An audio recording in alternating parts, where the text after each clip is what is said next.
যদি সফল হতে চাও তাহলে আমার লেখাই বইটি নাও। কান ধরার গর্জন, এই বইটি নেওয়ার সাথে সাথেই তোমার জীবনে থাকবে না কোনো অর্জন। আমি কথা দিয়ে কথা রেখেছি, শয়তান আসেনি তো ফিরে। আমি শয়তান তাড়ানো গল্প লিখেছি আমার সারাটি জীবন ধরে। আমি অন্ধকারে মোমবাতি জ্বালিয়েছি, তবুও পাইনি ভূতের খোঁজ।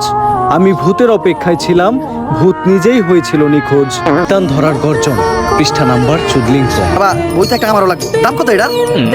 মাত্র 1000 টাকা। আতেলে এত খারাপ বানানোর 100টি উপায়। 1000 টাকা দিয়ে 120টার এই বইটি নেন আর ঠাস করে বোধাই হয়ে যান। বলতে গেলে তো এই বইটা লাগবেই। এই মোমবাতি চালাতে পেরেছে কয়জন?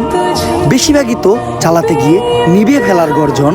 পারবো না আমি ভালো করেই জানি, তবে দুঃস্বপ্ন আমার একটাই, সঞ্জনা নামের সেই আত্মাকে 5 টাকার মোমবাতি জ্বালিয়ে ডাকতে চাই। শেষ করলে এখন আপনি কি করবেন?